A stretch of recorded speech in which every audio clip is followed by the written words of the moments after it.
Très heureuse de vous retrouver pour la quotidienne du 15 février. J'espère que vous avez passé une agréable nuit d'amour. Au sommaire aujourd'hui, on parlera et on s'intéresse à la ville de Gland avec le projet du McDo et de la déchetterie. Enfin, on terminera en musique et en jazz. Et entre deux, une petite partie de boule avec toi, Alexandre. Où est-ce que tu es exactement ?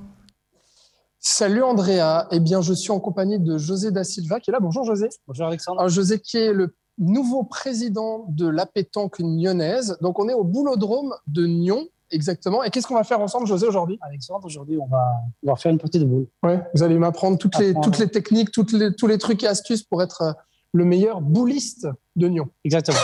C'est ça. Alors, à tout de suite, Andrea. On se réjouit que tu deviennes le meilleur bouliste de la région, Alexandre. À tout à l'heure. À Gland, la ville prépare l'accès routier au futur McDonald's et à son McDrive. Lors du prochain conseil communal, le législatif décidera s'il accepte ou non l'aménagement prévu par l'exécutif, à savoir l'élargissement de la chaussée et la création d'un trottoir au chemin des Fontenailles. On en parle avec vous, Christelle Gironet-Diguer. Bonjour. Merci beaucoup d'être avec nous. Vous êtes municipal en charge des dicastères, des équipements, espaces verts et déchets. En bref, ce que vous nous dites, c'est une manière de dire finalement au conseil que vous revenez de l'avant avec ce projet. Alors, en effet, peut-être un petit rappel, on a un McDonald's suisse qui souhaite s'implanter à Gland depuis un certain temps. Et puis donc, il y a en effet un projet d'installation sur la parcelle numéro 566, donc au sud de la rue du Mont-Blanc, le long du massif de Malagny, là où aujourd'hui on a un bowling notamment, un mur d'escalade, un restaurant et un magasin de vélo. Ouais, un projet qui suscite plein d'émotions dans la région. Mais ce qu'il faut soulever, c'est que la réalisation de ce chantier est aujourd'hui nécessaire pour poursuivre les opérations. Autrement dit, il faut que ce préavis-là soit accepté par le Conseil. Sinon, vous ne pouvez pas délivrer le permis de construire. Oui, c'est juste. Donc, ce projet avait généré une procédure de permis de construire. Une mise à l'enquête avait été faite en juillet 2020. En parallèle, la DGMR, donc la Direction générale de la mobilité et des routes, avait demandé qu'un projet routier soit fait. Raison pour laquelle il y a eu un laps de temps assez long pour mettre en place ce projet-là sur une partie de la parcelle de la propriétaire. On a l'impression qu'aujourd'hui, la municipalité est un peu dans une position compliquée. On sait qu'il y avait eu plusieurs oppositions, de la TE Norme aussi, de la population également. Mais là, en gros, si le projet ne passe pas avec ce préavis, tout s'arrête à nouveau. Alors, ça risque de mettre en effet en stand-by le projet. Maintenant, ce que j'aimerais relever quand même, c'est que ce projet routier améliore une situation actuelle, puisque le projet doit agrandir le gabarit routier pour permettre à 2 véhicules légers de se croiser sur une zone 30, et également la construction d'un trottoir de 2 mètres de large. Donc, la situation actuelle n'est pas idéale. On a des activités ici, et là, on aurait une opportunité en effet, de pouvoir améliorer cette situation pour les piétons, pour les cyclistes aussi et pour les véhicules. Un argument à votre avantage, c'est que ce projet ne coûtera rien à la population. Comment ça se fait ? Alors voilà, oui, en effet, puisque ce projet-là sera financé notamment par McDonald's, donc rien à débourser pour la commune de Gland. Autre préavis municipal, cette fois-ci relatif à la demande de crédit d'investissement complémentaire pour l'agrandissement et la relocalisation de la déchetterie. Alors la municipalité a constaté que le crédit de plus de 5 millions ne suffit pas à couvrir la totalité des coûts du projet. Pourquoi ? Alors il y a 2 raisons principales. La première, c'est que à la base, le préavis de base avait prévu donc une surface brute tout en haut du bâtiment, donc à l'étage supérieur, qui pouvait, dont l'objectif était d'accueillir une ressourcerie. Entre-temps, des discussions ont été entreprises avec l'association Projet qui souhaite s'installer à Gland et exploiter cette ressourcerie-là. Y accueillir aussi des bénéficiaires. Donc ces personnes vont pouvoir retaper des objets, les réparer, etc. Donc il y a ces discussions qui ont eu lieu et puis cet étage qui a été adapté en fonction de leurs besoins, notamment par la création de vestiaires, également d'ateliers. Et cela a fait augmenter le prix. Maintenant, c'est un investissement, mais cet étage sera loué, donc il y a une rentabilité qui est prévue et on va se retourner ensuite puisqu'il y a cette location qui va être mise en place. C'est-à-dire que c'est une requalification du bâtiment ? Alors, requalification, on passe d'un bâtiment industriel à un vrai bâtiment où il y aura une exploitation de cette ressourcerie. Une autre explication qui a été donnée, c'est notamment l'augmentation des coûts du travaux. Notamment, là, la question qui est posée, c'est savoir pourquoi est-ce que la commune, aujourd'hui, elle doit subir les conséquences? Alors, subir les conséquences, c'est vrai que ce projet intervient, a commencé en pleine pandémie. Aujourd'hui, post-pandémie, on sait ce que c'est. On a eu des matériaux des coûts de matériaux qui ont pris l'ascenseur aussi, un flux tendu sur le marché de la construction, voilà, et puis une différence entre les estimations des coûts et les offres rentrées avant la construction. Christelle Gironi-Desguerres, merci beaucoup d'avoir répondu à nos questions. Est-ce que vous jouez à la pétanque? Oui, alors à Gland, jamais vu ce boulodrome à Nyon, mais à Gland, au centre sportif, on y joue aussi, oui. Donc on vous y voit tirer quelques boules. Vous tirez ou vous pointez? Ah, ça C'est Alexandre, le fameux bouliste, qui va nous dire. Alexandre, tu tires ou tu pointes, hein? Salut Andrea. Alors, je tire ou je pointe, je sais pas, on va voir parce qu'il y a des spécificités justement. On va voir où est-ce que je suis le meilleur avec José. Mais c'est vrai qu'en plateau, Andrea parlait de ce boulodrome ici à Nyon. C'est vrai que c'est assez grand en fait, le hangar que vous avez à disposition ici. Oui, il fait 430 mètres carrés. Ouais. Ça fait combien de temps que c'est à Ça vous fait ici depuis 2014. Ouais. On a le boulodrome. 2014. Et donc, c'est ici que la pétanque lyonnaise. Alors, il y a quoi? Il y a des entraînements, il y a des compétitions aussi, Il y a des des tournois. compétitions. Nous avons une école de pétanque. On a 2 fois par semaine des entraînements. Il y a des tournois officiels de la RP.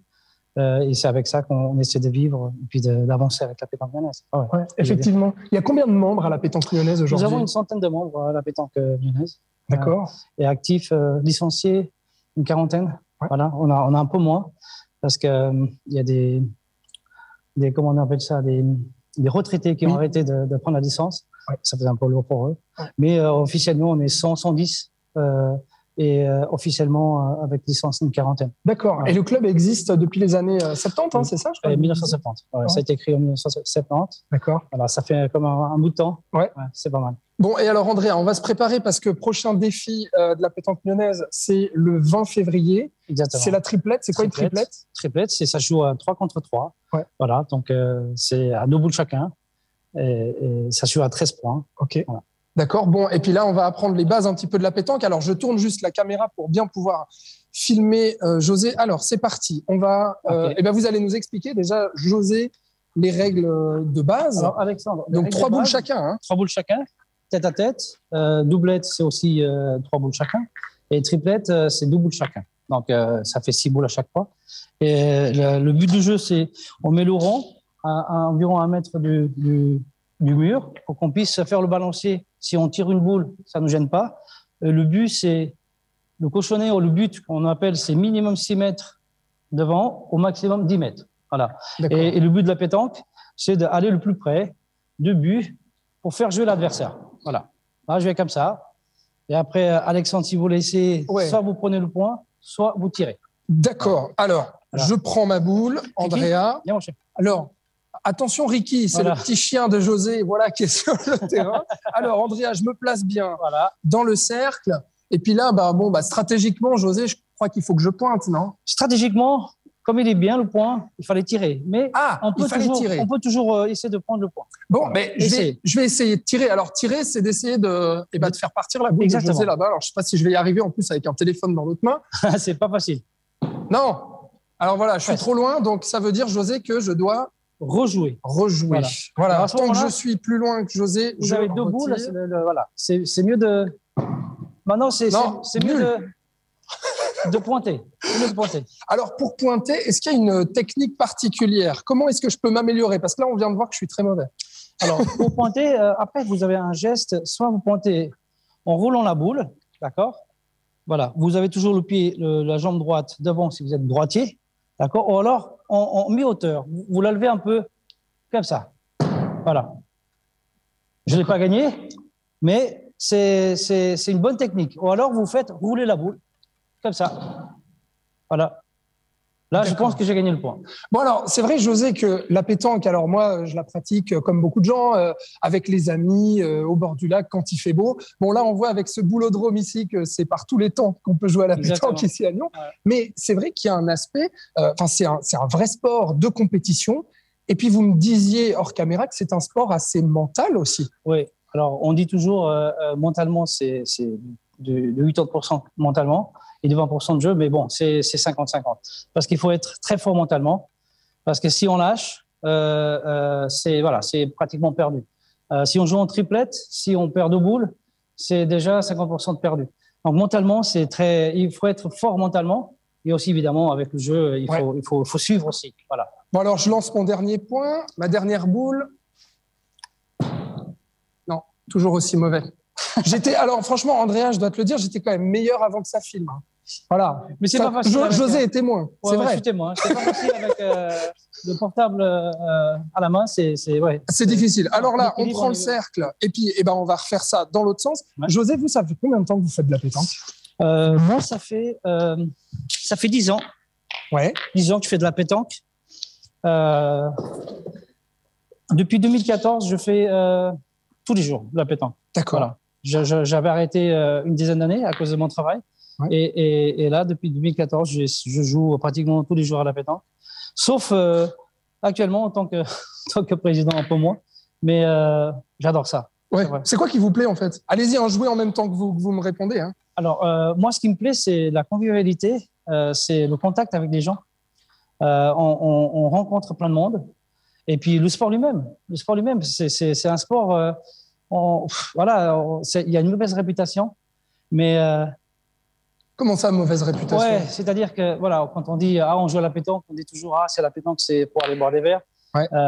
Bien sûr que ça existe, mais quand on est en compétition, c'est pas ça. Il y a même on souffle dans le ballon pour voir si on a bu d'alcool. Ah bon, carrément? Ah oui, dans les compétitions officielles, oui, maintenant c'est comme ça. D'accord. Ah ouais, c'est très très très très régulier, pas très protégé maintenant. D'accord. La pétanque. Bon, alors, c'est à moi de tirer. Et du coup, il y a du haut niveau aussi. Il y a du haut niveau. À Nyon? Oui. Ah, mais trop fort encore. On a fait il y a 2 semaines un genre de Grand Prix. Il y a eu Mikey Molinas, Mamour, c'est le champion du monde qui est venu jouer ici. Ouais. Il vient régulièrement jouer chez nous. Et il y a des très beaux mondes qui viennent jouer à la pétanque, des très, très forts. Voilà. D'accord. Et vous-même, vous avez joué à haut niveau, José? Alors, moi, au niveau suisse, on a fait une 3e place. Ah, j'ai juste pas pris le point. Ouais, juste pas. Une 3e place, championnat vaudois. D'accord. C'était en 2017. On a une médaille en triplette. Voilà. Ouais. Ce qui est pas mal. Mais nous avons chez nous champion suisse cadet, junior, qui est Quentin. Qui est champion suisse de tir de précision, champion suisse, champion vaudois de tête-à-tête, champion vaudois de doublette. Voilà, il a tout raflé en année de 2021-2022. D'accord. Donc, c'est pas mal pour les cadets. Bon, moi, Andrea, je pense qu'il va falloir que je vienne m'entraîner un petit peu au boulodrome de Nyon. Je te propose qu'on tourne une page culture, moi que je continue à jouer avec José, ensuite on compte les points, et puis surtout, après on va parler avec José de son nouveau rôle de président de la pétanque lyonnaise. Ça marche, Alexandre. Donc du sport, on passe à la culture et on termine en musique avec Jazz 2, un livre-album. On écoute un extrait et on en parle après. J'ai pas la tête de l'emploi, wesh cousine. J'ai l'air de rien, mais c'est pas un souci. Comme la Vénus de Milo, l'encre fait des taches au cerveau. J'ai grandi sur la plus belle poubelle du système solaire. Je pisse et je chie tranquille dans de l'eau potable. Je deviens sourd, y'a de la friture sur ma ligne.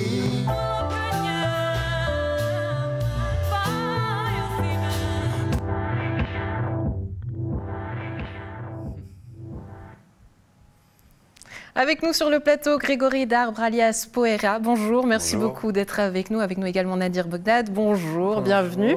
Alors ce projet, en quelques mots, Jazz 2, comment est-ce qu'il est né ? Déjà, merci de nous accueillir. Avec plaisir. Il est né il y a 15 ans, en fait, c'est la suite de notre rencontre. Il y a 15 ans, on avait fait un petit délire vite fait en 3 semaines. Et on a voulu remettre le couvert avec la maturité et les années qui ont passé. Et Nadir est revenu de voyage et il m'a proposé ça. Et puis on s'est mis dessus il y a 2 ans maintenant.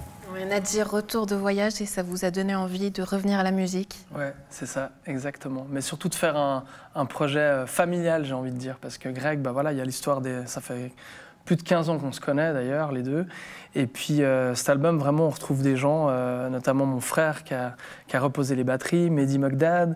Il y a Pierangelo Crescenzo, qui est aussi un Lyonnais qu'on connaît très bien, un bassiste de talent. On a travaillé avec Maxime Steiner, avec qui on avait formé le groupe Trippin à l'époque. Je ne sais pas si tu te rappelles, mais voilà. Et puis... on rigole au plateau parce qu'on va tout vous dire. Hein, parce que c'est vrai qu'on a l'habitude de vous voyer les gens au plateau. Puis avec Nadir, c'est dur parce qu'on se connaît bien. Donc on va arrêter tout ça. Voilà, c'est dit. Ça. Mais Nadir, plus sérieusement, c'est vrai que ce retour de voyage, il t'a donné envie de faire de la musique. Mais surtout, ces sonorités-là, quelque part, un peu jazz, bossa nova, on les retrouve. C'est quelque chose qui te tenait à cœur. Ouais, clairement. Pourquoi ? Parce que déjà, c'est des références pour moi dans la musique. Moi, j'ai toujours aimé le jazz. Et pour moi, mélanger le hip-hop et le jazz, c'est vraiment... c'est ma sauce. C'était le cas avec Trippin aussi. Là, pour le coup, c'est pas moi qui m'étais occupé des compositions et des arrangements. C'était Maxime Steiner. Mais j'ai toujours été inspiré par ça aussi dans ma musique. Et puis là, c'était vraiment l'occasion de surtout partager ça avec Greg, qui adore aussi le jazz, qui lui a plein d'influences différentes d'ailleurs dans son rap. Il fait des raps plus trap, des raps plus... Ouais. Il est un peu à toutes les sauces, en fait, l'ami Greg. Grégory, le fait de poser sur du rap, justement, qu'est-ce que ça a permis d'explorer peut-être de différent ou d'inhabituel chez vous? Le rap, c'est une habitude pour moi, parce que ça fait, je pense, plus de 20 ans que j'en fais. Mais le fait de le poser sur du jazz? C'est mes origines. J'ai grandi avec les disques de mon père, du blues, du jazz, de la soul. Et c'est des sonorités qui m'ont toujours plu. Et il ne faut pas oublier que c'est l'histoire de la musique moderne vient du jazz, notamment dans le hip-hop. Et c'était une continuité, en fait. Ouais, on sait que forcément, dans le rap, on accorde une grande importance au texte. Qu'est-ce que vous aviez envie de raconter? Ce que je vis, ce que j'imagine, ce qu'on voit un peu tous les jours. Et la façon dont on a construit l'album et le livre aussi, ça traduit beaucoup, je dirais, l'énergie folle qu'il y a dans le monde aujourd'hui, d'aller toujours plus vite. Faut que ça pop tout de suite à l'image, il faut que ça marque les esprits rapidement.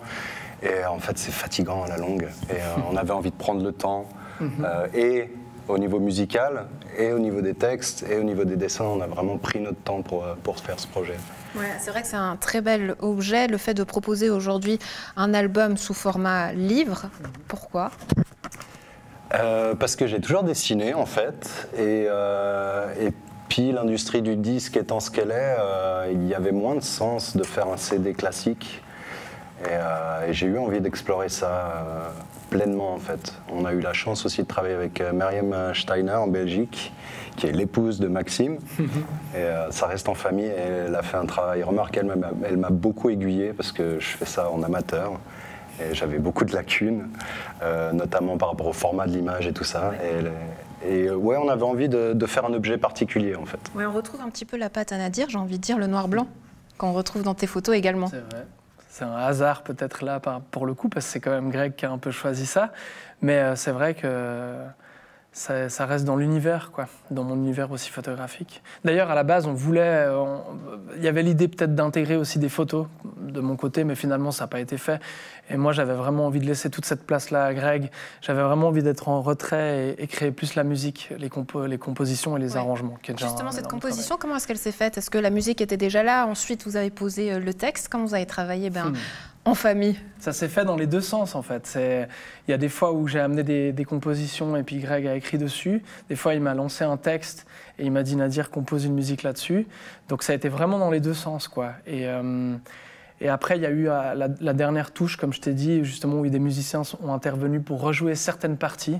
Parce que pour moi, ça me tenait à cœur par rapport aussi à toute l'histoire de Trippin, mais aussi de ce que j'aime finalement dans la musique, ce côté vivant. Donc voilà, pour nous, Jazz 2, c'est ça, c'est familial, c'est un côté vivant et voilà. Ouais, un côté vivant, ça passe forcément par la scène. On a envie de le jouer, de le présenter au public, j'imagine. Est-ce qu'il y a déjà des dates ? Alors, pas pour l'instant, parce qu'avec le Covid, on a un peu mis ça en pause. On voulait surtout se concentrer sur le livre et sur la musique. Maintenant, par contre, on y pense de plus en plus, vu que c'est en train de bouger. Et je pense que d'ici cet été, on va mettre ça en place. Ouais. Ouais, ça s'appelle Jazz 2. Pour se le procurer, comment est-ce qu'on fait? Et puis, c'est vrai que c'est très sympa. Il suffit qu'il y ait un QR code, on peut télécharger ensuite l'album. Mais comment est-ce qu'on fait pour se procurer le livre? Alors voilà, en fait, le QR code, c'est pas que pour le pass sanitaire. C'est aussi pour ce genre de choses. Je trouve que c'est un bon outil. Et en fait, il suffit d'aller sur le site en minuscule jazz2.ch, ija3z2.ch, et il y a tous les détails pour commander par mail. Ouais, Poera, Nadir, merci beaucoup d'avoir été avec nous. Très belle journée. On retourne se faire une petite partie de pétanque. Merci à toi. Ouais. Alors Alexandre, qui c'est qui gagne? Tu en es où dans les points? Alors écoute, on n'a pas vraiment compté les points parce que forcément José domine, mais j'ai quand même marqué 2 points avant. 2 points, ouais. Bravo. Voilà. Tu vois, une fois que je peux poser le téléphone et puis que je regarde pas à la caméra, je peux un peu plus me concentrer. José, on va quand même parler, avant que vous nous montriez un petit peu comment est-ce qu'on tire à la pétanque et comment être un bon tireur. Eh bien, j'aimerais parler de votre rôle de nouveau président. Ça fait depuis le mois d'octobre 2021 que vous avez repris la présidence de la pétanque nyonnaise. Déjà, pourquoi avoir repris ce rôle? Avoir pris ce rôle parce que j'adore la pétanque nyonnaise, j'adore le cadre, j'adore l'ambiance qu'il y a ici. Et l'ancien président, il veut l'arrêter. Et voilà, je me suis présenté pour la présidence, pour justement que ça avance un peu, pour que ça ne ferme pas. Voilà, pour que ça ne ferme pas? C'est ça. D'accord. Parce que c'était un peu compliqué de trouver des personnes qui veulent s'investir, en fait. Hein, parce que c'est quand même c'est comme un travail à plein temps. Donc, il faut être tout le temps là. Ça veut dire que vous êtes tous les jours ici à ce boulodrome? Pratiquement tous les jours. Ok. Qu'est-ce que c'est le rôle d'un président? Alors, rôle de président, en tout cas moi, je fais tout. Je suis au four et au moulin. Donc, c'est de faire les commandes, de voir justement les sponsoring, de parler avec la ville d'Union. En fait, je fais tout. Le bureau. Bon, on a une équipe derrière, un secrétaire, d'abord, et puis un vice-président qui est M. Mezzolo Liberato. Voilà, j'ai quand même une équipe derrière qui m'aide, heureusement. Voilà. Mais il y a beaucoup de travail, c'est tous les jours. Ouais. Tous les jours. Voilà. Donc, gros investissement ici pour cette pétanque nyonnaise. Alors, je vais tourner la caméra à nouveau, Andrea, pour que José nous fasse une petite démo. Alors, donc, on a compris comment pointer. Enfin, on a compris, vous nous avez montré, mais moi, je n'ai pas vraiment mis ça à exécution. Je n'ai pas été très bon. Par contre, alors, comment être un bon tireur? Je crois qu'il y a différentes manières de tirer à la pétanque. Ouais. Alors, un tireur, qu'on appelle un bon tireur, en fait, il faut toucher la boule. Hein, c'est simplement. Mais simplement, il y a des techniques. On tire en cloche. Ouais. En cloche, donc la boule, elle est plus levée, d'accord? On fait des carreaux. Ou alors, on tire à tendu. La boule est plus tendue, donc plus basse. Ou alors à la rafle. On tire au ras du sol. Voilà, ras du sol. Et puis, on essaie de toucher la boule. Alors, je vais essayer de vous montrer. Ouais. Alors, je n'ai pas besoin de bouchonner. Et vous, c'est quoi votre technique que vous préférez? Moi, c'est en cloche. Cloche au tendu, c'est ça. D'accord. Voilà. Alors, j'essaie de tirer en cloche.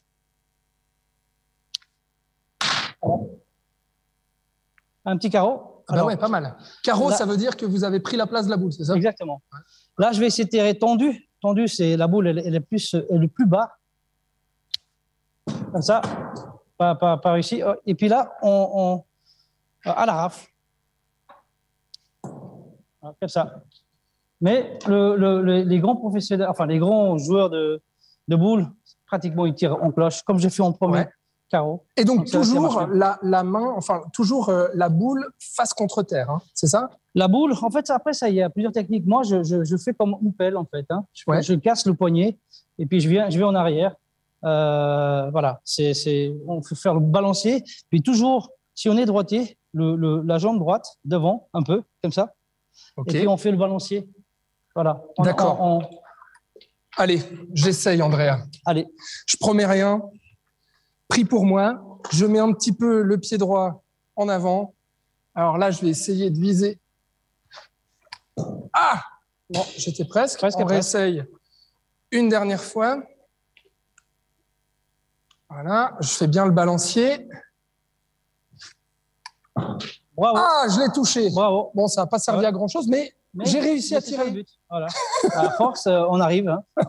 Entraînement. Voilà. Eh ben, merci beaucoup, José, d'avoir Merci, été avec Alexandre. nous. José Merci. da Silva, président donc de cette pétanque lyonnaise. Et puis Ricky, qu'on salue aussi. Voilà. Et puis je tiens juste à Oui. remercier la ville de Nyon, Oui. qui nous aide beaucoup pour l'école de pétanque. Ouais. Merci à eux. Et voilà, merci à toutes Et puis les à tous vos entreprises qui viennent, sponsors voilà, aussi. sponsoring. Bien entendu. Emile Frey, qui est Ouais. notre plus grand sponsor de la pétanque lyonnaise. Et voilà, merci à eux. Et puis alors, si on veut participer à la triplette, alors moi, je ne sais pas si je serais très bon, mais donc il faut être 3 personnes, c'est ça, des groupes de 3. Et ensuite, on s'inscrit comment pour le 20 février? C'est marqué sur mail, mon numéro de téléphone, et puis on vous inscrit. C'est ouvert à tous. D'accord. Voilà. Bah, vous allez, Andrea, tu peux Sur le aller site de la pétanque sur lyonnaise. Internet, tu tapes la pétanque lyonnaise, tu vas trouver le site, et puis tu auras le contact de José pour Direct. pouvoir t'inscrire. Mais il faut être 3, hein, donc constitue bien ton équipe et réfléchis bien stratégiquement qui seront les tireurs, qui seront les pointeurs. Et on vous attend avec impatience. Avec plaisir. Ouais, alors l'équipe est toute trouvée, hein. On prend l'ensemble de la rédaction, c'est bon, 3+1 au cas où il faut faire un changement et puis on peut jouer à la pétanque, Alexandre. En tout cas, toi, il va falloir t'entraîner encore un petit peu. Je sais pas à vous, à la maison, moi j'ai eu peur pour Ricky le chien. Hein, c'est ça.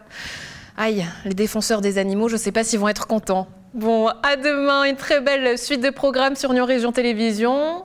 À bientôt.